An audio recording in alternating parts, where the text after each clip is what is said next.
This is KC Sports Network, proudly presented by Emprise Bank. What is good, everybody? Welcome into the Week 2 NFL edition of Benny and the Bets. I'm Ben Heisler. I'll be joined by Dan Karpuc on the other side. He's right there. You can see his gorgeous mug next to mine. We are, of course, presented by our friends over at PXG. If you have not checked out the fall apparel, I went ahead and stocked up. Got like this gorgeous maroon polo that I can feel pretty good about. Everything is finally ready for fall. So if you kind of need to update the golf wardrobe a little bit, maybe go to that overstock section where there's 60% off a bunch of apparel. And of course, if you're looking to upgrade the set, the Gen 6 driver, which beat out 93% of its competitors during the driver challenge in the month of August. You got to head on over, go see my friends Alex, Marcus, Jake, the rest of the crew at their store in Overland Park. They will take such good care of you. They'll make that experience super personalized. Please check them out, pxg.com, or head on over to their store in Overland Park over at 119th and Blue Valley Parkway. All right, so Dan Karpuc is somebody that I wanted to have on this show for quite some time, and there's very good reason behind it. Not only is he one of the sharpest people I know, but he's also one of the really good dudes in the sports betting industry and someone that you should be following his work, whether it be at BetQL, whether it be on Twitter or X at Daniel Karpuc. He just got ranked, according to SharpRank, the top props bettor in the NFL heading after week 1. What'd you go, 18-9 in week 1, Dan? I think it was, now counting yesterday, 24-12. We're off to a hot start. Very hot start. We'll take it. And I should mention, there's always going to be some ebbs and flows, but I know that Dan is one of the best in this industry. He's super transparent, which I always appreciate. He'll talk about losses as much as he'll talk about wins. And you're going to have to come back too for NBA, because for as knowledgeable as you are when it comes to talking football, the league, the association, that's where the bread is buttered. So first of all, welcome to Benny and the Bets. It's great to finally have you on with us, man. Yeah, thanks for having me. We've been talking about doing this for a while, so happy that after the months and months of talking about it, we're actually getting it done here. I'm excited. Very excited. So there's plenty to discuss as we head into week number 2. I think before we dive into the slate itself, and I know that you already have your 5 top props of the week, which we'll go over some of the line movement for the game. Certainly some interesting plays, both on the props market as well as the movement on the Chiefs side. Now that Chris Jones is back, so we'll talk about the local angle there. I think more importantly, Dan, as somebody who has really found an opportunity to target in on the prop market, and by the way, you can also check out Dan's show on the BetQL network as well on Saturdays to go over your props for the upcoming Sunday and Monday slate. Let's kind of start with your process a little bit. I'd love to let our audience get a better sense of when you're putting together your numbers, when you're putting together where you're looking to find the right value. You can kind of walk us through sort of where you're seeing it and kind of what that process might look like. Oh, absolutely. So as you know, Ben, but as people might not know, what we do at BetQL is basically try to key in on that value. So we have a rating system where if you go and subscribe to our premium product, we'll rank everything from 1 to 5 stars. So what I like to do at the beginning of the week is key in on those 5-star plays. So for example, if we're looking at a total, I'm going to go right now onto the site, sort by 5-star picks. I'll do this in real time. The Colts and Texans over 39.5 is a 5-star play. We project 44. So right there, we know that those Colts and those Texans player props are going to be undervalued. So something that I like to do right away there is try to key in on that value. So looking back into previous performance, now that we have a week behind us, we can look at those week 1 snap counts. I think that's very, very telling. So when we talk about someone like Christian McCaffrey, as we'll get to in my 5 best player prop bets, we can see snap counts. We now have that information.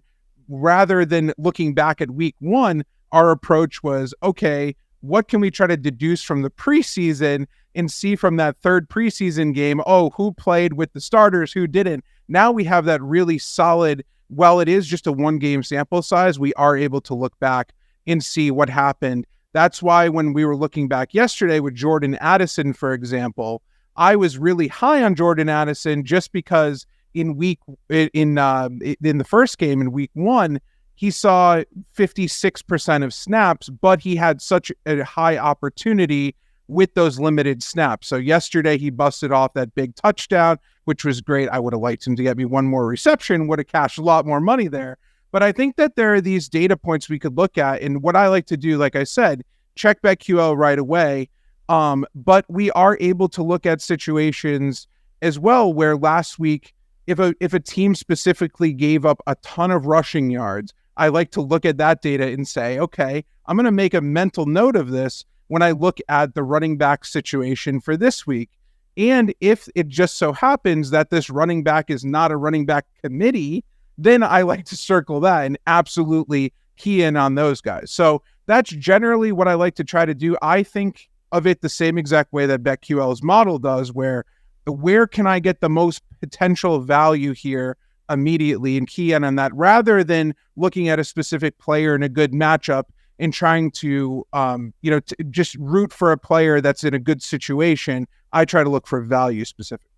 So without necessarily giving away the secret sauce to how the BetQL model is able to formulate these rankings from 1 to 5 stars, but can you give us a sense of sort of what data it's pulling in? Is it looking at not necessarily just week over week trends, but is it looking at historical trends? Is it looking at coaching matchups?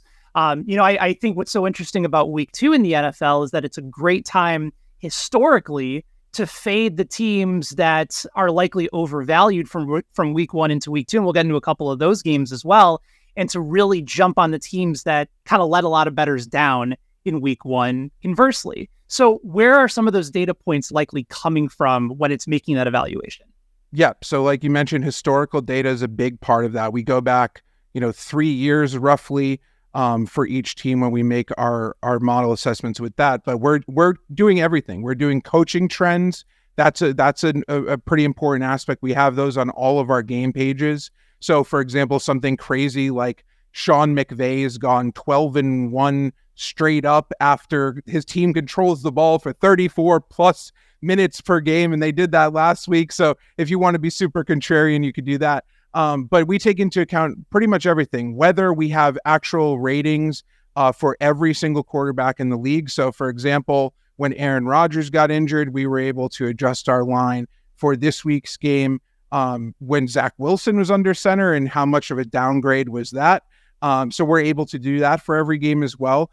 All the statistical matchup points. So we have every team graded in terms of run defense, pass defense, all the different advanced statistics as far as that's concerned as well. So with every single projection that we make, there's dozens and dozens of data points that go into that. And as the week goes on, if the line moves in the direction of our model, those star ratings where, it might have been a 5-star bet early in the week, those could go down to a 2-star or 1-star bet as the week goes on, if that line moves towards where our model has that projection. And of course, news can impact all of that as well. So if news breaks in real time, say in this 49ers Rams game, say Matthew Stafford for some reason was ruled out a day ahead of game time, our model is able to adapt to that and put out a projection immediately when that news breaks, so you could really jump on that right away. So with a sport like football, where people are getting injured left and right, unfortunately, I think that makes our tool that much more impactful. All right. So lastly, when we kind of look at your betting strategy and philosophy as a whole, why props more so than totals, spreads, money lines? Is it purely for the value of the number? Is it because there's so many that it's harder for a lot of the books to be able to stay on point with some of these numbers? Why the gravitation for you personally? Yeah, bingo. I think there's just many more opportunities to key in on that value. The books can't keep up with all of the different situations. And also, I played DFS for like 12, 13 years now, and I got in this mindset of evaluating these players for value from that perspective.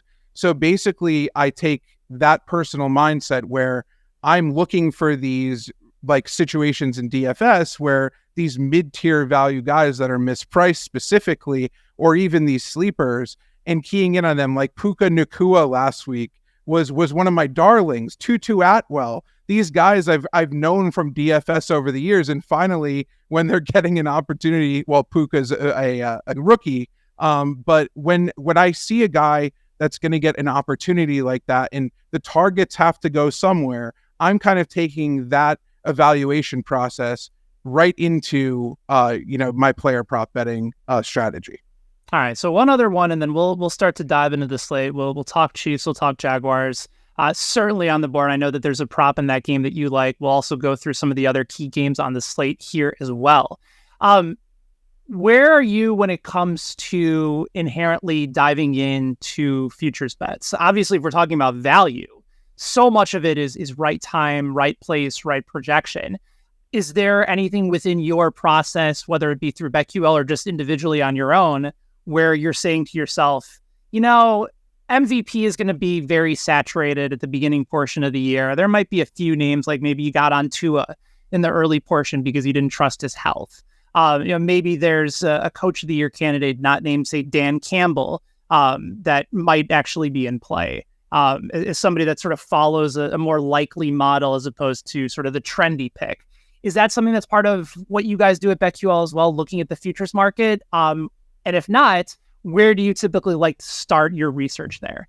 Yeah, so on the BetQL editorial team that I manage, we definitely do a lot of this analysis, trying to find that value. Once again, I think on the personal side, like a sport like the NFL is so the health of the quarterback is so important. So I typically, with my hard-earned money, typically stay away in the NFL. However, in a sport like the NBA, which hopefully I'll come on and talk NBA with you. In the invitation, Dan, you know that. In that sport, I think, something that I've already bet is season win totals. There's a ton of value in that market right now. In my view, like I already bet Wizards over 26.5. That could be a whole nother podcast by itself right there.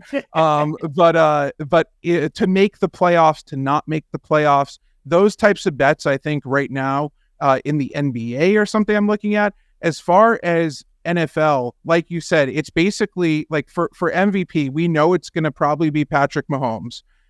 If he gets injured, it's basically, the analysis there is kind of capped a little bit in terms of, okay, if Patrick Mahomes stays healthy, he's going to put up crazy numbers. But if he doesn't, then there's just something odd about creating analysis like that, where, if a guy gets injured, this guy will probably be in the running. It's the same thing with the Heisman this year in college football. It's Caleb Williams, but if he gets injured or something happens, then, the next guys on the board would be this, and this. But it's hard to actually place a bet like that. So for that reason, I kind of just stay away from anything football related. In past years, it maybe was a different story, but I think we're getting into like Michael Jordan and LeBron territory when it comes to, with someone like Patrick Mahomes right now, where this guy is going to put up consistent number. He's going to deliver. His team's going to win. And it's really hard to make a case to bet anybody else. Yeah, completely fair. All right, plenty more ahead with Dan Karpuc of BetQL. If I mentioned it already, make sure you guys are following him at Daniel Karpuc. He posts a bunch of his plays, also tracks them as well at BetQL.com. You can also check out his show on Saturday nights, NFL Prop Zone. Looking at it right now on his Twitter page, plus 82.5 units during the NBA season. And as somebody who, there's only a few people, Dan, that I have what is it called? Like the alarm button on Twitter or X when it comes to different tweets that come out. It's like my buddy Jeff Passan, Ken Rosenthal, Adam Schefter. You are one of those people, because wow. I know that if there's something coming out, especially during NBA season, I want to make sure that I'm tailing it as well. So now that is some company. That is some company right there. Yeah, I appreciate that. Take that to your bosses at BetQL and be like, all right, This is why I need yet another raise. And the record speaks for itself. But I am a newsmaker, ladies and gentlemen. This is and listen. At some point too, maybe some of the numbers move when some of your bets come out as well. Like that's how you know. That's how you know when you're really starting to continue to make a mark in this industry. Plenty more ahead with Dan. Stay with us. This is Benny and the Bets presented by PXG. Thanks for listening to KC Sports Network. Make sure you download our new app. Find it on the App Store or Google Play. Just search KC Sports Network. Hey guys, it's Benny Heis from Benny and the Bets, and when it comes to improving your golf performance, there is nothing quite like a PXG custom club fitting experience with a true PXG fitting specialist. This data-driven fitting is going to help determine the right club heads, perfect loft, lie, and shafts to be able to completely transform and change your game, and also lower your scores in the process. So no matter your skill level, you can be fitted for PXG's flagship Gen 6 clubs. They're designed to deliver incredible gains in distance, accuracy, and forgiveness. And for a limited time, you can use the code PXG75 when you sign up for a custom fit and get 75% off your fitting at pxg.com. Or you can give their store in Kansas City a call at 913-396-6100. All right, Dan Karpuc is here from BetQL. He's available on a wide variety of resources, but the easiest place where you can find his work is over at betql.co. Let's start with the Chiefs and the Jags. This is a matchup that, you talk to Chiefs fans Friday, Saturday of last week. There was some legitimate concern. You had Kadarius Toney dropping everything that came his way. Sky Moore, who was one of the guys that I was very high on when his number was at 575 for total receiving yards. I thought, and I talked about it on this show, the Chiefs targeted the slot. We talk about sort of connection to the daily fantasy world, Dan. The Chiefs targeted slot receivers last year by more than 300 yards to the number 2 team in the NFL, which was the Minnesota Vikings. So those were going to go somewhere. And I still think Sky has a very good chance to pass that total, but one game sample doesn't necessarily make you feel good. Let's talk about this game collectively as a whole on the numbers, and then maybe work our way towards some of the prop markets as well. So Jags are 1-0. They're at home. Chiefs 0-1. This has been a Chiefs team historically over the last couple of years that has had a really difficult time covering the spread above 3 or more. And now that Travis Kelce is likely to play, now that Chris Jones is back, we've seen this line basically move from 2.5, now over to 3.5. You still might be able to find 3 at a couple of places. And we've seen a big move on the total going from 50.5 to 51.5 as well, which is a pretty key number. Give me your overall assessment of not just this game, but also kind of your expectations for the Chiefs and whether we can kind of throw week 1 out and basically say, there were so many different weird things in play. And Detroit's a pretty good team. Or is this something that we really need to pay attention to? Yeah, I think we could definitely throw week 1 out. Like you just mentioned, Travis Kelce wasn't there. He's going to be a gigantic part of this offense, operating in the middle of the field. He's that guy that Patrick Mahomes can go to and really rely on. We found out that Kadarius Toney is not that guy, at least in week 1. I think he's going to have to go out there and prove himself. But like you said, also, Chris Jones wasn't there on the defense. I do think that the Lions are a solid team as well. Heading into this game, though, BetQL is giving the Chiefs a, 58.6% chance to win the game. We're projecting them to put up 27 points, so a nice healthy amount there. We expect them to win 27-25. I do have to mention, though, that there is a trend that if I was a Chiefs fan, I'd be a little scared of. It is that under Doug Peterson, I should say, Jacksonville has gone 5-0 straight up as a home underdog.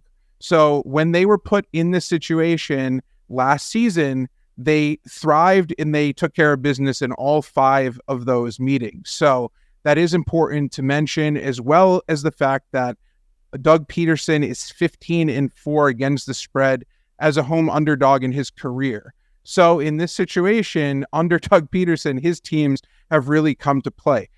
Now that, with that being said, with Travis Kelce hopefully back for this game, We have Patrick Mahomes thriving here, 27 completions, 290 passing yards, 3 passing touchdowns, and an interception. I think those are like the lowest baseline numbers that you could project in this matchup for him.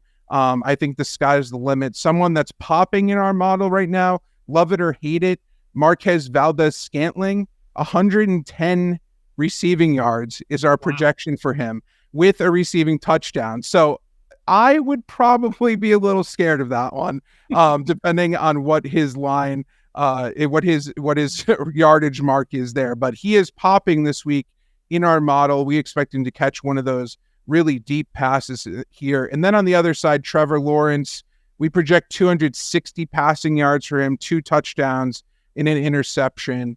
But overall, Calvin Ridley, who I'll get to when we talk about my favorite player props, 120 receiving yards and a receiving touchdown for him is our projection there on that side. But overall, we project this to be a really tight game. There's not really much value on either side of it, which is also something to note. But that I do have to mention, though, that the over is getting 97% of the total money here.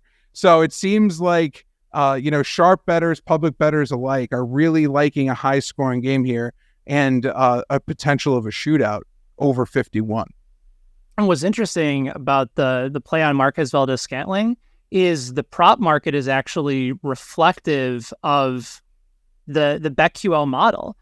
For somebody like Marquez, and granted, the Chiefs offense is dynamic.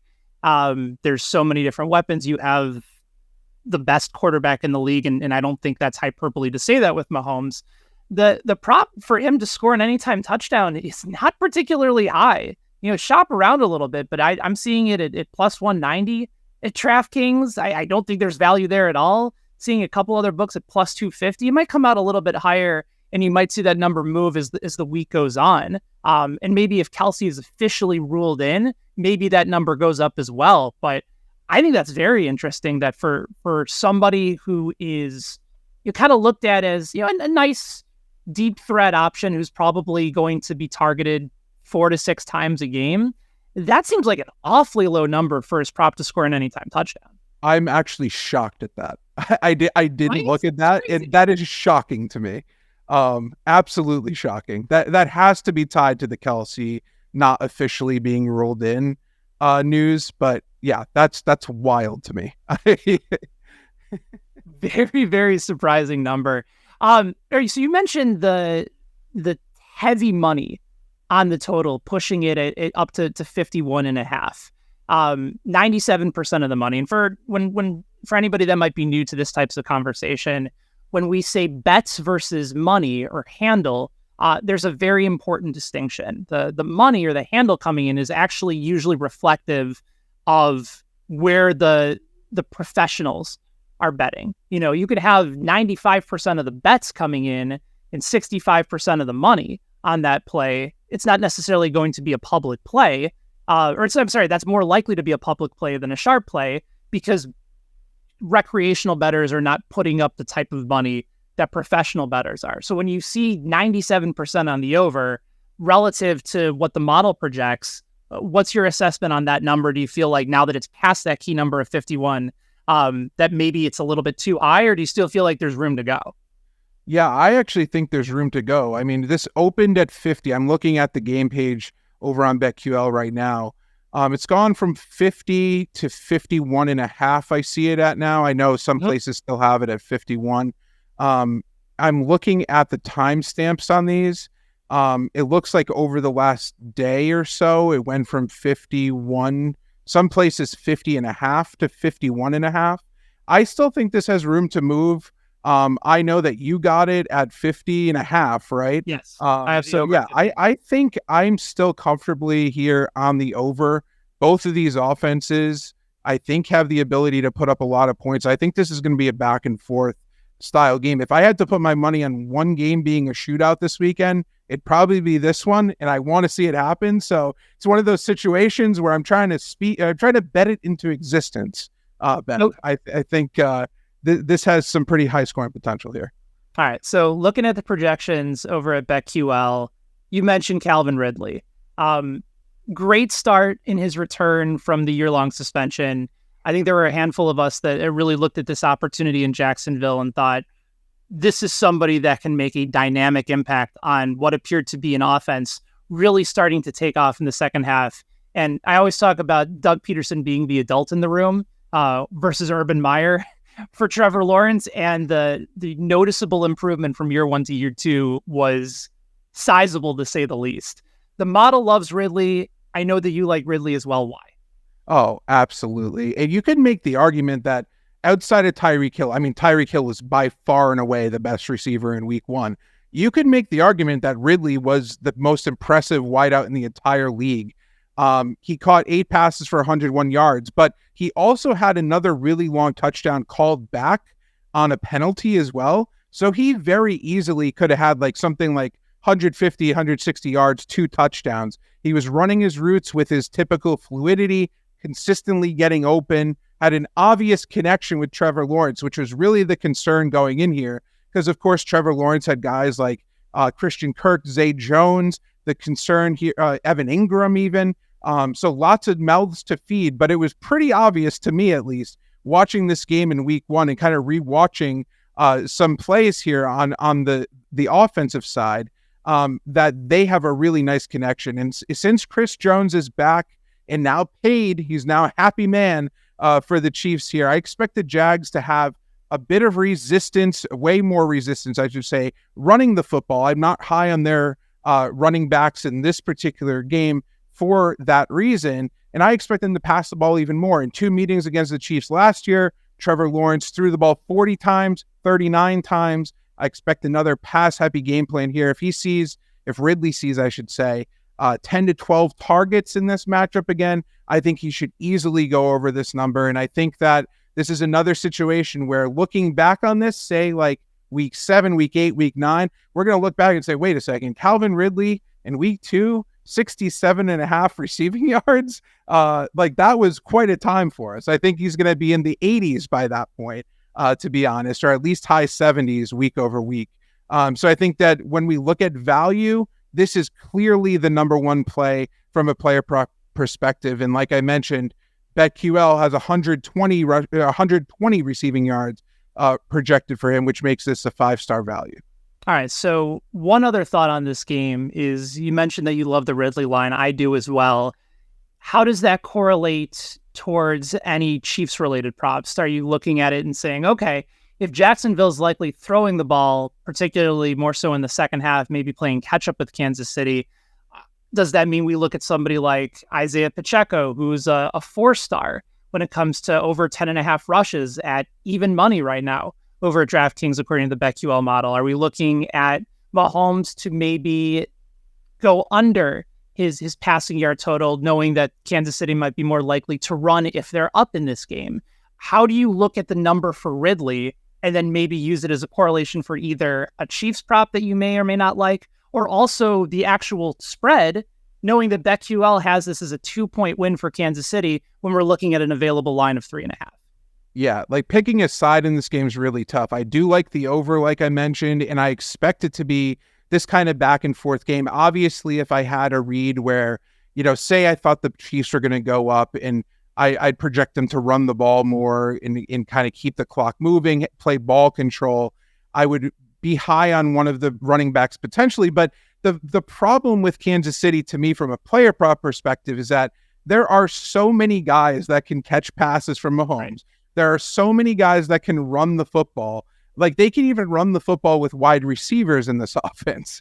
So that's the problem here. Outside of Kelsey, if Kelsey plays, then that's someone who I think I could correlate with Ridley and say, okay, if I had to put my money on one guy on Kansas City making impact in the passing game, and say these teams are going to go back and forth, and say I trust Mahomes and Trevor Lawrence, and I need to pair them with one guy each, or want to do that just from a correlation perspective, maybe in like a 4-leg parlay where I tease the numbers down a little bit even for some extra safety, then I'm certainly going to go Kelsey, because I think he's one of these guys that when he is healthy, we're going to see him with approach 15 targets a game. And that's not even an exaggeration. That puts him up there with guys like Justin Jefferson and in the DFS world, of course, I've been conditioned to roster him and guys like him and Mark Andrews because they're priced at like tight end salaries and expected to produce as tight ends, but they're actually producing as wide receiver ones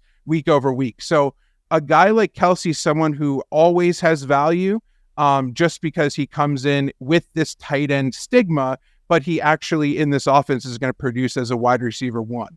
So if he plays and we expect him to play, that's someone who I'm going to go to.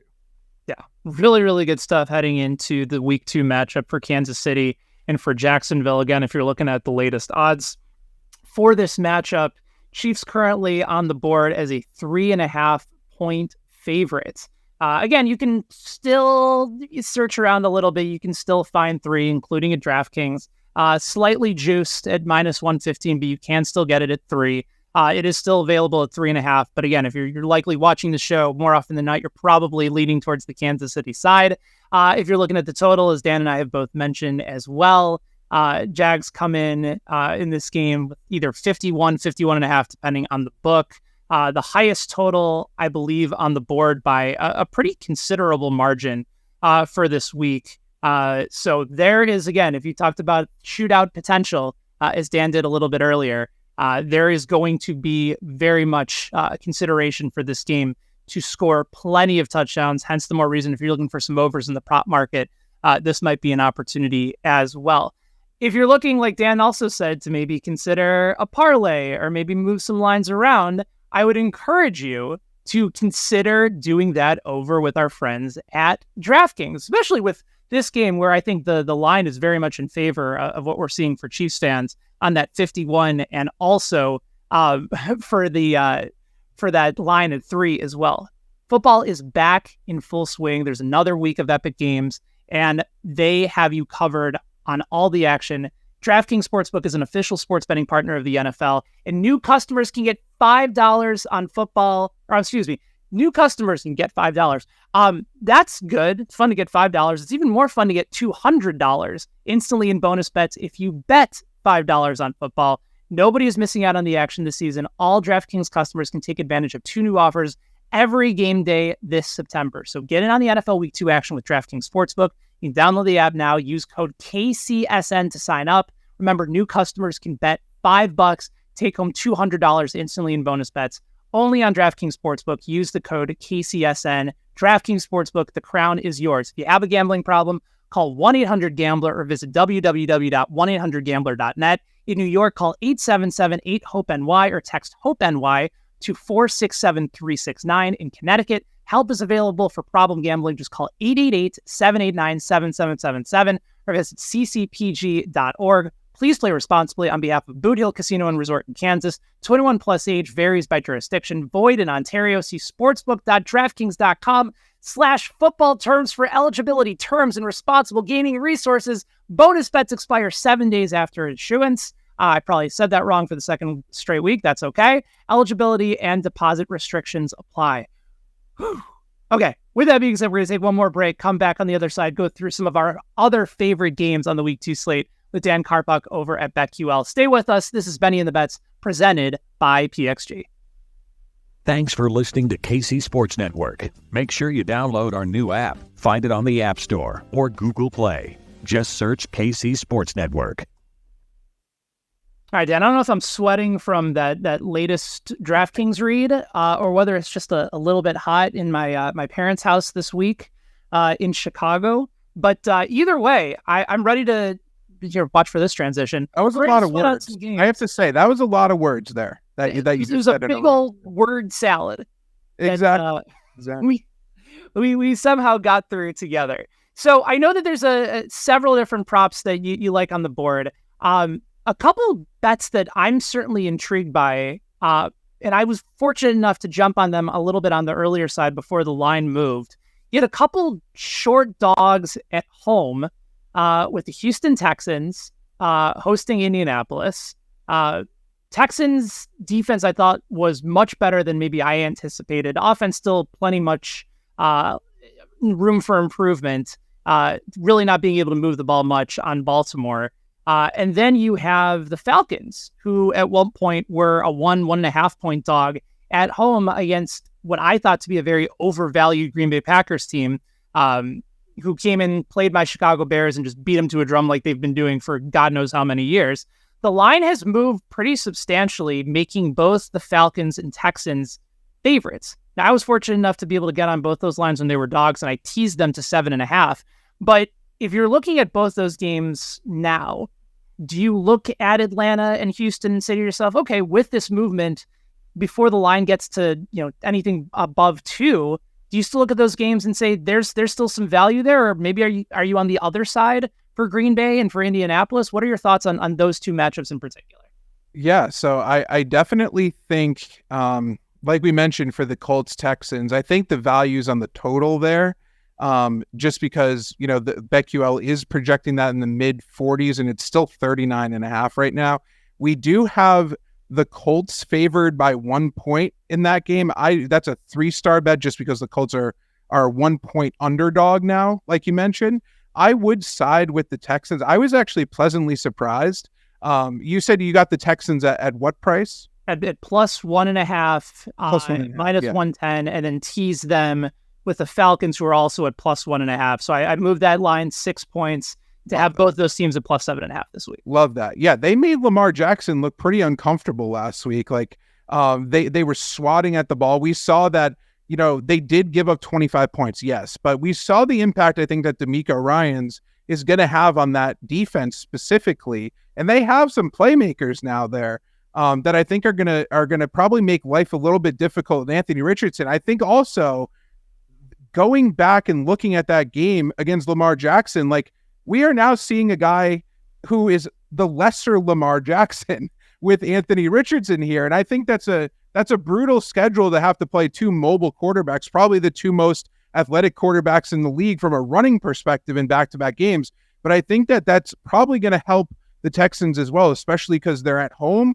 and they just saw a better version of Anthony Richardson with tons of years of experience with better weapons. So now I think they're going to be able to key in on him. Anthony Richardson also got banged up. He was going for trying to score a second touchdown, by the way, which would have won me a plus 1,200 bet last week because I had him at 2+ touchdowns. Still a little bitter about that one. He did have 1 rushing score, and then he got tackled and hurt at the 1-yard line. But we've moved on from that. But I think that, like you said, your teaser was right on the money. The other game here, the Falcons, I actually am very high on the Falcons this season. We have them with a 56.5% chance. So we have this line exactly correct at Falcons minus 1.5 right now.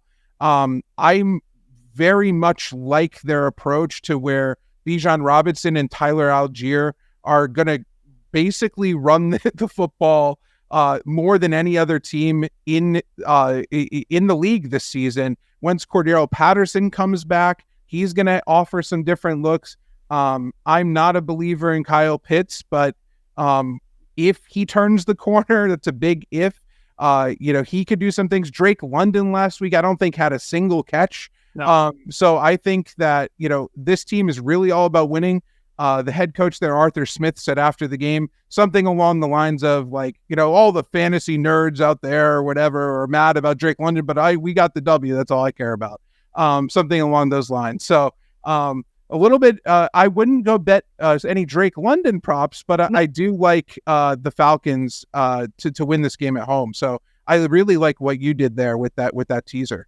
Yeah, and I'm kind of kicking myself a little bit too because I wanted to throw Philadelphia in the mix when that line got all the way down to 6 and just basically take them as a pick 'em in that game against Minnesota. That could have been a nice way to make that teaser a bit of a sweetheart. There's also a few other plays that were available on the board as well.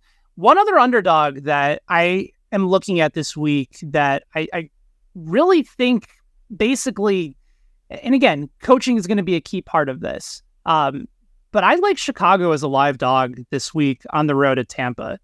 The Bucs played a very solid game defensively. Cousins made a bunch of mistakes. Baker didn't turn the football over. But in going through some of the sort of ancillary numbers with Chicago, they were very good against Green Bay on first and second down. It was third and fourth down, third down in particular, where I think it was 65% for Green Bay on third down. Like that's that's not going to usually correlate week over week. And for as much as Tampa is kind of set out to stop the run game, and Chicago has done that effectively, I think the Bears recognize that they need to take more shots downfield, especially now that DJ Moore is there. I don't think Tampa's very good. I just think they looked good for 1 week, and I'm not going to look at Baker Mayfield as any sort of wrecker 2 weeks in a row. Do you look at Chicago in this spot, especially given the movement from 3 now down to 2.5 past that key number, that they might be sitting in a spot where they're a bit undervalued this week, even though sharps appear to be on Chicago? Oh, 100%. One of the first things I did this week was circle this game, and I'm very high on Chicago, very high on Justin Fields. Like you mentioned, both Fields and the head coach, Matt Eberflus, went out and said, we were too conservative last game. We need to give our playmakers opportunities down the field. Basically, I was shocked to actually hear this from Justin Fields. He basically said, like, I didn't give our playmakers opportunities, no 50-50 balls. Like, I need to look downfield more. And he took full ownership of that. So credit to him, the young quarterback, really getting out there and taking the blame for some of that. But like you mentioned, this Tampa Bay defense, they're a pass funnel. So they are going to sell out against the run, and they are not going to allow these running backs to do much on the Bears this game. Last game here, they held the Vikings to 41 rushing yards. And I mean, yes, it was Alexander Mattison, and we saw what he just stunk up last night. So I don't know how much of that is going to be it's not going to be as significant as that, I don't think, but they allowed 328 passing yards to Kirk Cousins last game. Looking back, and I mentioned, my process here as someone who played DFS and consistently plays DFS is we want to roster passers in the passing offenses against Todd Bowles-led teams. And Tampa Bay is a Todd Bowles-led team here. So last week, I got Justin Fields over 169.5 passing yards, which is criminally low in my opinion here. He went 24 for 37, 216 yards, touchdown and interception last week. He should be able to make things happen here. DJ Moore, Darnell Mooney, Cole Kmet, the running backs last week actually made a lot of impact in the passing game as well. They caught a lot of passes. I think Fields, just his ability to be more aggressive this week, give his receivers opportunities. They're going to have those opportunities on the outside. So someone like DJ Moore, maybe parlaying both of them or just taking straight bets on DJ Moore. His prices should be much more manageable this week. They weren't even that high last week, his numbers, I should say. So I think he's in like the low to mid 50s in terms of receiving yards. I would definitely take the over there. But I think Fields is going to soar over this number. 169.5 is just too low. It's just too low, in my opinion. Yeah, I'm with you there, especially given, we always talk about when it comes to daily fantasy about the squeaky wheel game. Like maybe you're thinking about it from the Drake London perspective. Again, that kind of scares me if Jair Alexander is going to be shadowing him. But more often than not, the week-to-week correlations of if a guy has a really down week, and it's constantly discussed and there's a narrative involved in it, or vice versa. If a guy just went ham and you're likely to go and follow that trend, they're probably going to get a little bit more coverage, and thus the under is more likely to hit. With Fields, he has the innate ability to be able to throw the ball downfield. And guys like Mooney, who was still his first read on the bulk of those plays, like there is a lot of confidence that Fields has in Mooney, and you're starting to see it with DJ Moore as well, even though the targets weren't there. So I do think that they're going to take more chances downfield, and especially what you said about Todd Bowles and those types of defenses. The running game, even though as much as Chicago likes to have that type of culture be a part of it because they don't have a good offensive line, they're going to have to take chances downfield to be able to win this game. And I certainly think that they're going to be able to do so. All right, before we get to your favorite props of the week, and we've already covered a few with both Calvin Ridley over 67.5, as well as Justin Fields over 169.5 on the week as well. Looking at the rest of the slate collectively, are there any games, are there any totals that maybe catch your eye a little bit more so than others? Do you think that there's still some value as we tape this on a Friday that remain on the board? Yeah, I still think that Jets Cowboys, like right when the Aaron Rodgers injury happened, I instantly went and bet the under. I got it at like 44. So I'm really happy with that. Yeah. We have that projected in the Jets-Cowboys game. We have it projected at 33.5. That's in all my years with BetQL. I think other than like that, there was some crazy rain game a couple years ago that I remember that it was like 31. But this is like the second lowest total I've seen. And it makes sense, right? I mean, obviously the Cowboys defense was flying all over the place last week in their shutout against the Giants. The Jets showed that Josh Allen, like they basically dominated Josh Allen. So I think both of these, obviously there's some hype built up. It's just 1 week. We can't overreact too much. But when we look at the potential scoring on both of these teams, like I don't trust Zach Wilson. If Daniel Jones looked like that against this Cowboys defense, I don't trust that Zach Wilson is going to be able to make plays and move the ball down the field with any regularity whatsoever. On the other side, we know that Dak Prescott struggles throwing interceptions, and this defense last week forced Josh Allen into some really terrible situations. I just think that the under, even still at 38.5, shockingly still has some value here, and we list that as a 5-star play at BetQL still. So get in on it if you still like it. I know it's a little scary in today's NFL, but that's the one bet that I immediately jumped on and still think there's value on right now. Yeah, no doubt about it, especially given what we know about Zach Wilson. And the narrative, interestingly enough, has been his Jets teammates are backing him up. Everybody's fully on the Zach Wilson train. Dallas's defense, and, you know, I substantially undervalued them, not necessarily because I didn't buy into their defense this year, but collectively, I don't buy in long-term to Mike McCarthy as a play caller. And there's a lot of really smart people in this industry that have basically gone all in on Dallas as a very good Super Bowl value. And again, I don't know if the Giants are that good, but they looked dominant, and Prescott was in line, and the running game looked good, and there was good protection, and the defense was dominant. So now they get another week to be able to flex their muscles a little bit against a Jets team that no longer has Aaron Rodgers. All right, so here's how we're going to close out the show today. I know that there are 3 other props on the board that you love for this week. And again, I encourage all of you guys to check out Dan's show, NFL Prop Zone, on Saturdays on BetQL, as well as to follow him on Twitter, on X, at Daniel Karpuc, to be able to get a lot of this information. You can find the read-up as well at BetQL. It's pinned to the top of his Twitter page. So let's go over those remaining 3 props for your favorites of the week. And again, for anyone that's just joining us now, the ones that we talked about: Calvin Ridley over 67.5 receiving yards in that game against Kansas City, as well as the one we just discussed, Justin Fields over 169.5 passing yards. What are the other 3 for this week? Yeah, so Christian McCaffrey over 64.5 rushing yards at the Rams. Once again, this is one of the ones where I was like, hold on a second. I had to do a double take. I did a triple take. It was still 64.5. So this is definitely one of the ones here that I'm keying in on. Any concern over Elijah Mitchell or even Jordan Mason stealing any carries from him was essentially erased in week 1. McCaffrey played 85% of the offensive snaps. Mitchell played 15%. Mason didn't get on the field. McCaffrey took 22 carries for 152 yards en route to a dominant 30-7 win against the Steelers. So we think about this Steelers team. We don't typically like to back running backs against them, but he absolutely torched them. The front 7 was expected to be ferocious in Pittsburgh, and that didn't exactly happen.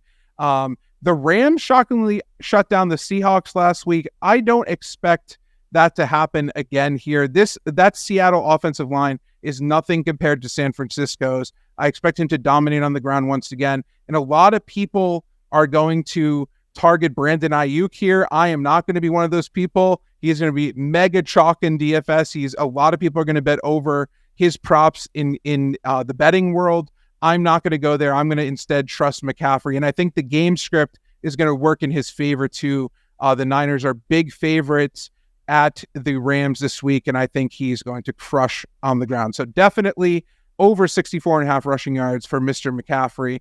Moving on to James Cook, over 66.5 rushing plus receiving yards versus the Raiders.